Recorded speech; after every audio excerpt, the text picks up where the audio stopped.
Ladies and gentlemen, I'm back. Last week, it just didn't work out. I have a lot of stuff to talk about, so let's start now. This time of year is extremely busy for everyone. I'm gonna try and get through a lot of stuff. I'm gonna try and make it as useful as possible for you. How am I going to do that? It's been busy, but good busy, right? I feel like most of the time when you ask people if they're busy, you get this kind of like, oh, I'm so busy. And I've been there too. That takes place in my life. I feel like I've been a really kind of good busy. Man, where do I start? Let's start with Pan. If anyone watches Too Cool for Middle School YouTube channel, that if you don't watch, I suggest you check it out. It's my friend Megan. She obviously teaches middle school. Otherwise her name would be, well, not very fitting. She was working with a company called Pan, P-A-N, and they have kind of a Tom's model for their business. It's two college students, Jackie and his partner, whose name I'm forgetting at the moment. They do this program where, like, if you buy clothes from them, then they will send a certain number of textbooks, some equivalent number of textbooks, to Haiti, to a school that's very much in need. So they reached out to me, asked if we could do a video or some kind of collaboration together. I found out they're just over in DC, so they decided they would drive up for the day to meet with a couple of my classes, which they stayed for like 2 full periods, and then the entire lunch period to talk with kids that were interested in their own clothing company, to pick their brains for information on how like they got started, on the work that they're doing, how do they pick the styles, how do they price their stuff. It was so rad. These two guys, first of all, who are only in college, right? And they're already making these sort of moves and putting in all of this extra work at a time when they should be studying for finals. I mean, Jackie had a final that was due that evening, still took the time to come up and speak with my students. You know, I've talked about this before, but the idea there is, one of the things I like to do is get folks in front of my students that are doing something that they love, that are following a passion, that are trying to do good in the world. And I just hope that something about what they're saying rubs off on them. I told my students ahead of time, like, I don't care if you start a nonprofit, I don't care if you want to sell clothing. That's not what this is about. But what this is about is looking at someone who's really not that much older than you are, doing something that they love and trying to make a difference in the world, and seeing if anything that they say might rub off on you. And if it doesn't, then maybe the next person does. But it was really, really cool experience. I'm looking forward to doing another video with them, and because I think what they're doing is really good work. And if you're doing really good work, I want to support you. Then we had my man Pernell. Pernell is a student of mine. I've had him. He was in one of my first YouTube videos. He had his phone out, and well, let me show you that real quick. Wait, so which 12? This child has his phone out in class today. I took it. It's now in one of these lockers. He has 3 chances to find the phone. He's smelling for his phone.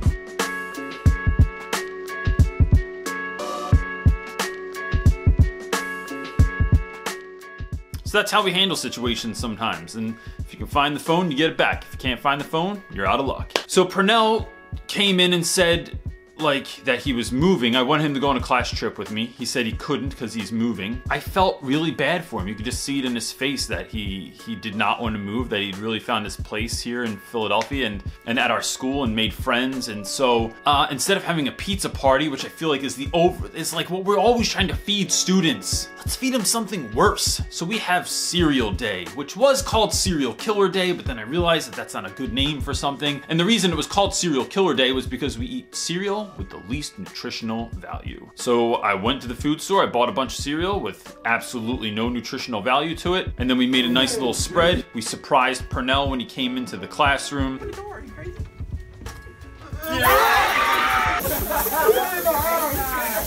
Looks like you're praying. Let's pray. No, Dad. It's your last day, man. How you feeling? I'm feeling great, because that cereal was great. All right, Pernell. This is the thumbnail, right? You gotta smile so you can do my thumbnail. You need to go to the bathroom? Sure. You look a lot shorter on camera, Carter. You look taller when you're sitting down. Look, now you look bigger. It was awesome. Everyone ate cereal, and it was the first time this year that class has been silent. Teachers, if you're having trouble with classroom management, perhaps you should bring in cereal with 0 nutritional value and your students will be quiet as could be. I did realize I need to bring in more cereal next time though. 4 boxes was not enough. Those kids are like animals. They're like wolves eating cereal. Wolves eat cereal. I don't think they do. I don't think wolves eat cereal. I gotta look that up. So Purnell, I don't know if you watch these things, man. I hope you have the greatest time in your new school. And if you're ever back in Philly, you know where we are. What up? Good friends.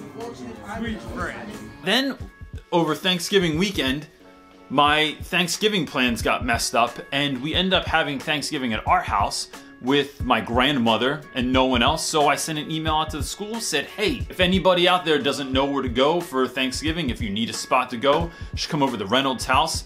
And we did. My friend Cho came over, and she won't let me show you the pictures, but I wore a pilgrim hat and she wore a bonnet, and it was awesome. So she and her sister came over. They're from California, so they were without like a place to go for Thanksgiving also. Had Thanksgiving together. I think I'm gonna do the same thing for Christmas Eve this year and just invite the world over and see who shows up. That was rad. And that's just like one of those little things that you can do to like build community amongst your staff, right? Like we had Thanksgiving dinner together. Those sorts of little things like create a connection sometimes with the people that you're working with that's really sort of an unbreakable bond. And I made a video last week about one of my students. One of my students was killed, I think it was the day after Thanksgiving. Days and weeks since then have been very, very difficult. It's been a lot about like being there for students, having conversations with students, letting lesson plans go so that you can just do the work that needs to be done with the kids in your classroom. This is one of those things that like I wish I could talk more about it. I wish I could talk about a number of aspects about it, but I can't. Like I can't because it's personal, and I don't want to do that to the family, and I don't want to. It just doesn't feel right. So, but that's I made a whole video about it, about how to kind of work with your students in times that are really, really tough when they need to grieve. And we're talking about, teenagers and that don't really know maybe the process of how to grieve or what the best way to handle situations are, or what to do with the anger or the frustration or the sadness that they feel. So I'll put a link to that up here if you want to check it out. And then last weekend, I didn't get this video up because I was working very, very hard on a video for a company called DaDaABC.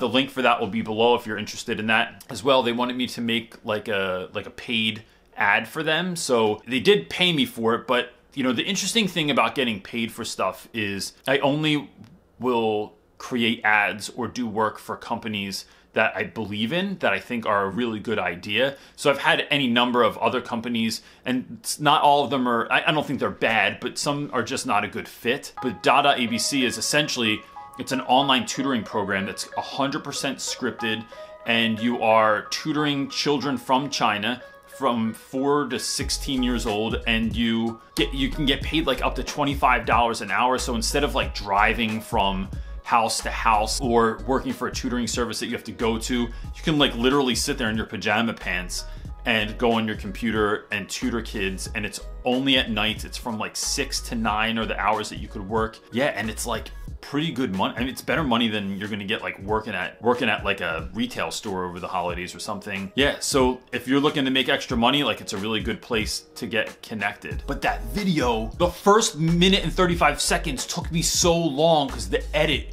it's like all the overlays, all the sound effects, all the music. It was wild how long that took, but I was really proud of it. And I tend to not get like super proud of my work because it's just fun to do the edits, but that one I was watching and I'm like, man, this looks really good. I really am excited about how this came out. And then before I go into kind of what I taught for the week, I got this really great gig, man. A gentleman named Franklin called me up or emailed me or left a comment, I think, in the comment section on one of my videos. Asked if I would come to University of Colorado Springs campus. So February 16th, I'm going to be speaking in Colorado. If anyone is from Colorado, you should go to this thing. And when I have all the details, like where it's going, they think they know where it's going to be, but they have to lock down the location first. You can just show up. It's completely free. Bring your friends, bring the staff, I don't think you can bring your puppy. It would be dope though if we had a whole bunch of puppies in there. I'm gonna see if we can do that. They want me to speak on a couple of different topics like making something from nothing and classroom management and culturally responsive teaching or responsible teaching or one of those things. I am super excited to do this. I've never been to Colorado before, and I've never spoken so far away from home, so I really am looking forward to doing this. So if you are in Colorado, come hang out. We can go get a drink afterwards or whatever, and it'll be super rad. Yeah, so that's February 16th at University of Colorado, Colorado Springs campus. So this week, there's a lot going on this week. This week, we're working on Symbolism. The Julius Caesar test is coming up because we've had so few days of school, and then there's been all of this kind of madness at school in the wake of everything that's happened that I haven't been able to get as much teaching done as I wanted to. And you know, it's one of those things where you're real glad that days off are coming, or that winter break is coming up, and that we have like 14 or 16 days off for break. But you're just totally crushed for time, and you are trying to fit all these parts of your lesson in. So it really takes like taking a calendar out, figuring out what's going to happen on what days, and having an idea far ahead of time of what you're going to be doing. So I have this last week and 2 days really well planned out, but I have trips in there also, so it's gonna get a little mucky in there. So tomorrow, we're gonna start a very short project. It should take no more than 2 days. It's a Symbolism project, and this is to gear up for the test on Friday, and it's gonna look like this. I wish I had the poster, but I didn't have the wherewithal to bring it home with me. A poster-sized piece of paper, like one of those giant Post-it note poster things. You get assigned a symbol from Julius Caesar. So if someone has the crown, they will draw their own representation of the crown on top of the paper.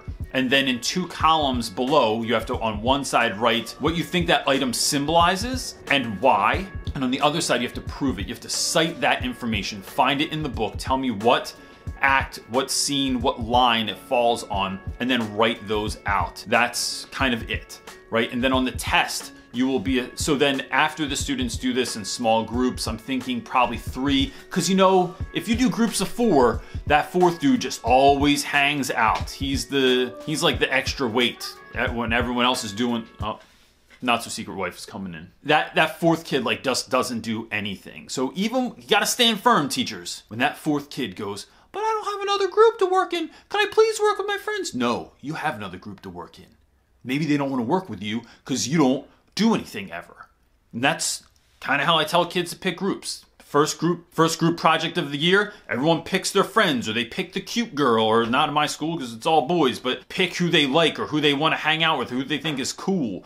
And then they realize maybe that wasn't the best group because you failed miserably, and now you're starting to pick people that actually do work, or who did a good job last time, or who gets A's, and not just your friends. You gotta break the news to them. Sorry, bro. We're ride or die, but this time it's just, it can't work when it comes to academic life. And so the day after we do that project, which it shouldn't take more than a day, they can, hi wife. Wife's creeping around. The boys will present what they have, and then on the test, there will be a question about symbolism, and you'll have to recall some of that information and apply it to one of the symbols on the test. And it's really a more active way for the boys to review the information than for me to just go through all the symbols, say, and have them fill out like a worksheet or something. I just felt like it was a more creative way to review. Then the other way we review is we play Quizzo. For those of you that are not 21 yet, Quizzo is a game that is typically played in bars. And I don't know anywhere else that they play Quizzo. I've only ever seen it in bars. And so what that is you play 4 or 5 rounds. There's 5 to 6 questions per round. Each group works quietly. I read the question one time. If you don't hear me, you're beat. The kids put their answers down, and then I make up names for all of the teams that are usually silly, put them on the board. I read through the answers, and while I do that, I usually play Jeopardy music, and there's a lot of different kinds. There's like dubstep Jeopardy, and there's 8-bit Jeopardy, which I'd love to play for you now, but the copyright people at YouTube will smack me down like a child with his hand in the cookie jar. So then that's a good way to just sort of review. Then there's always a bonus round where I have weird questions like, what's that little pocket inside of your pocket used for? What does the WD in WD-40 stand for? Or the store, CVS, that we have here in America, what does that stand for? Where did the term hip-hop come from? And that's the bonus round, and it's filled with weird questions that you can get points on, and that's really just for my own amusement because I like watching the kids squirm. So that's most of this week. Tomorrow, we're actually, me and some of the boys are going to another school in the Philadelphia suburbs. It's a much different school than where I teach, but we're going there to collaborate with their class. Our students are going to collaborate with their students in this project about irony and about independent reading. And I'm excited to do that. It's something I've always wanted to do, where like have my students see like what another school looks like, how it runs, what their class is like, what their students are like, instead of, you know, because you can get real used to where you are all the time. So to take the students out of their element and take them somewhere else, I'm stoked to be able to do it. And this is a teacher I met when I did a speaking engagement at St. Joe's University in Philadelphia, I don't know, several weeks ago. And she asked if we could collaborate in the classroom. I said, yeah. So we're looking forward to that. And then I have my new co-teacher starting this week, Ed. I'm excited about, but I have no idea what to expect. Ed and I are very similar in a lot of ways. So I'm looking forward to him starting tomorrow, which is a weird day to start because I'll be on a class trip. It'll still be awesome. Thursday, the boys and I are going to Princeton University to see A Christmas Carol, which I've talked about in other videos too. It's just a beautiful, beautiful campus to be able to go and check out. And that's another chance for the kids to see like what college should look like. Like Princeton is a gorgeous campus. It's an Ivy League school here in the United States. It's where Cornel West teaches and Einstein taught and the show House took place. So I'm really looking forward to that this week too. That's it for school stuff. Reynolds' household is madness. Wife started a new job. She works till like 8 o'clock every night, which means I'm a not so single dad, which means I have to come home, make healthy dinner, and back to that whole shebang. Homework, healthy dinner, make sure everyone takes a bath, actually washes themselves. Plus it's Christmas time, so we've been like decorating trees, and we can't have one tree, we have to have 2 trees, because we have to have the nice tree that my wife really, really appreciates, and God bless her, she's a lovely lady. She should have that tree. But then we have the fun tree in the laundry room. She won't let us go in the other parts of the house. With all the ornaments the kids have made at school over the years and stuff that we've gotten from my grandmother or my grandfather over the holidays or over the years. It's fun. So it's been like going out and cutting down a Christmas tree and decorating Christmas trees and trying to get all the lights up and stuff. So it's been fun. I've been doing YouTube long enough that I made a whole other video about this that I think has like it might have like 100 views or something like that. I'm actually gonna link that right here, because if you're bored after this and you want to see the Reynolds family go look for a Christmas tree, you can watch it there. Because I didn't want to make a whole nother video because it felt like the same exact thing again. And that's it. We're almost at break. Hang in there, everyone. I don't know how long your winter break is at your school, but I think this is the time of year where, like, instead of just looking forward to that break, it really benefits all of us to just slow down and enjoy this time of the year. No matter if you're like going crazy Christmas shopping or Hanukkah shopping, or you don't do any of that stuff at all, like just kind of trying to enjoy the madness instead of letting it run you over, because it goes by so quick. And part of the best thing about having break is like being able to look forward to having break and not just the break itself. I hope you have the greatest week ever. Peace. Okay, news alert. Danny just dropped all the ornaments. Also, sorry we didn't post a video of us decorating our Christmas tree. Sorry about that, but we got any stuff. Also, if you see your favorite Christmas ornament in this Christmas tree, tell us what favorite one it is and leave it in the comments below. So, yeah. Also, this is 2017. Soon when we 2018, that's a good thing. Go and check out 2016. Stop it, don't do that. But our dog is actually 2 now. Okay, I'll get out of this way. Sorry, we forgot to do the thing where mommy always takes a long time to find a Christmas tree. Sorry, we didn't take that. We didn't make a video of that. What's this, Real Rap with Brody now? Jingle bells, jingle all the way. Oh, what fun it is to ride in a one-horse open sleigh. Jingle, jingle, jingle. Okay, roll the drums. Jingle bells, jingle.